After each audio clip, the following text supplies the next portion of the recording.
make a note. Podcast 11. Yeah. Or it's actually podcast 10, right? Yeah. Pod 10.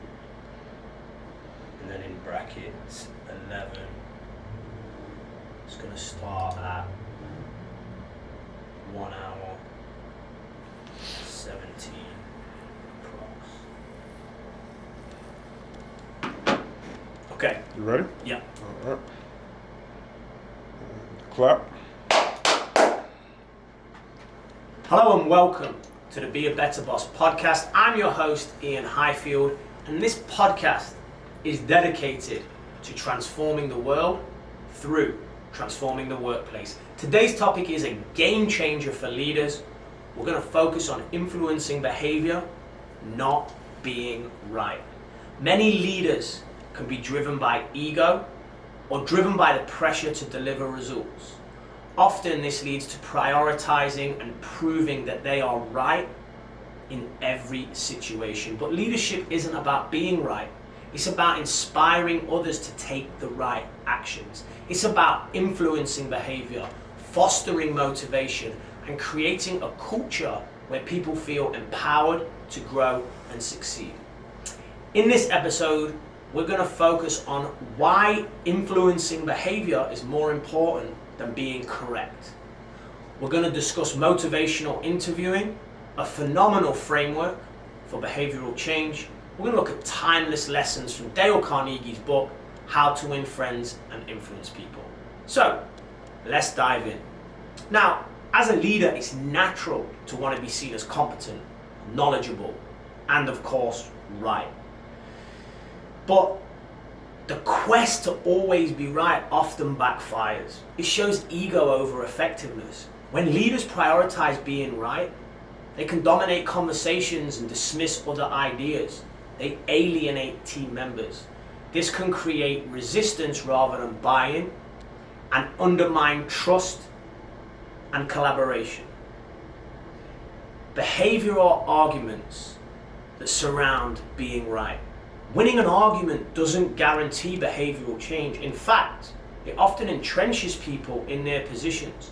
True leadership isn't about winning an argument. True leadership is about influencing behavior, helping people take the actions that align with their shared goals.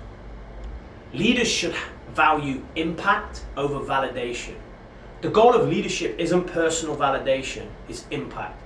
Effective leaders measure success by the positive change they can inspire in others, not the number of arguments they can win.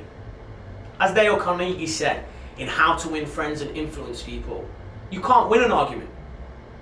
You can't, because if you lose it, you lose, and if you win it, you lose.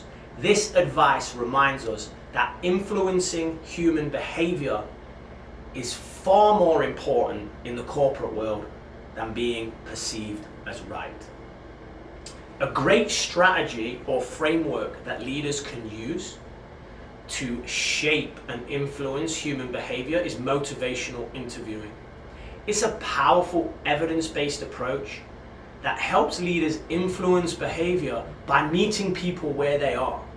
It exists particularly effective in situations where resistance or ambivalence are. It has 4 key stages. Stage 1, engaging. If you are a leader that wants to utilize motivational interviewing to create positive change in your employees, you need to engage with them. Build trust and rapport by creating safe, non-judgmental spaces. Focus on active listening, reflecting back what the other person says without judgment or correction. Step 2, focusing. Identify a specific area or behavior that the employee wants to address, not the leader, the employee. You are on this journey together, you are meeting them where they are, and align this area with the person's values and goals.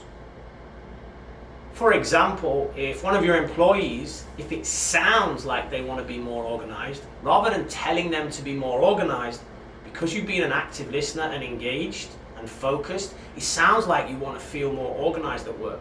Let's explore how I or we can support that. Stage 3 of motivational interviewing is evoking, asking questions that draw out the person's motivation for change. This is done by a leader being very articulate and asking open-ended questions, helping them discover change that matters. An example could be, why do you think improving this process would benefit you and the team? That is going to pull out motivation, rather than you giving your thoughts on what you think is right. The final and 4th stage of motivational interviewing is planning. Collaborate with the employee. Develop actionable steps for change. Ensure the plan is owned by the employee and not imposed by you. An example here could be, what's one step you feel ready to take this week to move closer to this goal that we've discussed? By focusing on engagement, alignment, and empowerment, motivational interviewing shifts the dynamic from leader versus employee to leader supporting employee. Dale Carnegie's How to Win Friends and Influence People remains a cornerstone for any leader wanting to look to inspire behavioral change. The key lessons in this book align beautifully with what I was taught about motivational interviewing on my studies.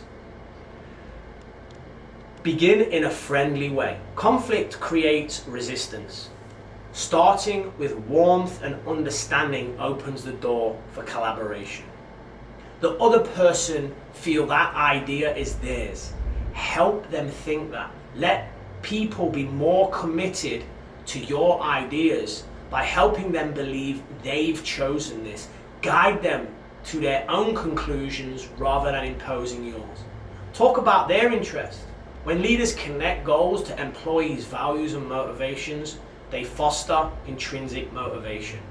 Carnegie's approach parallels motivational interviewing, and it reminds us that influence is rooted in empathy, respect, and a genuine desire to understand others, something that's often missing from today's corporate world.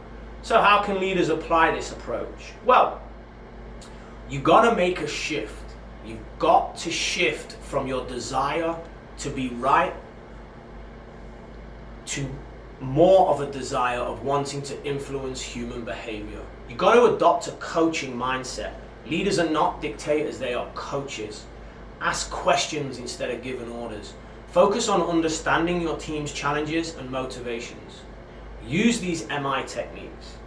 Practice active listening. Reflect, don't correct. Guide conversations towards solutions without dictating the conversation.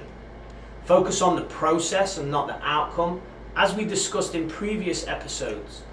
Help employees focus on their controllables rather than outcome reduces resistance and fosters engagement.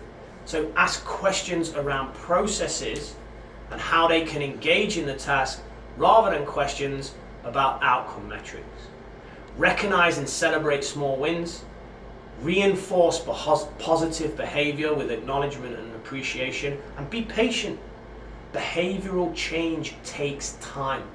Focus on steady progress, small steps led by influence rather than immediate results based on outcome and driving behaviors through your ego and trying to be right.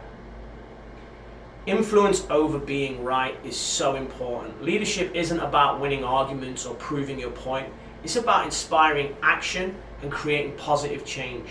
By focusing on influencing behavior rather than being right, leaders will build trust, build collaboration, empower teams to take ownership of their growth, and create workplaces where people feel heard, motivated, engaged. And guess what? A culture like that leads to results. As Dale Carnegie said, the only way to get the best of an argument is to avoid it. Instead of proving your point, focus on proving your support. Motivational interviewing and the principles from How to Win Friends and Influence People offer powerful tools to help leaders meet employees where they are and guide them towards meaningful change, not dictate where they should be. Let's stop aiming to be right, start aiming to make an impact.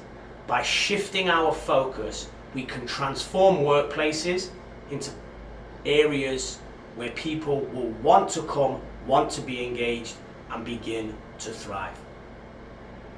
Thank you for joining me on this episode of Be a Better Boss. If you are ready to learn more about motivational interviewing, you might want to subscribe to this podcast or share it with a like-minded leader. For more resources, you can visit me at iainhighfield.com, connect with my socials, and keep an eye out for my book, The Administrative Athlete, Lessons from the Locker Room to the Boardroom. Let's inspire positive change and create workplaces where leadership is measured not by how often we are right, but by how often we can influence others to be the best version of themselves. Let's transform the world by transforming the workplace. Until next time, I'm Iain Highfield. Be a better boss.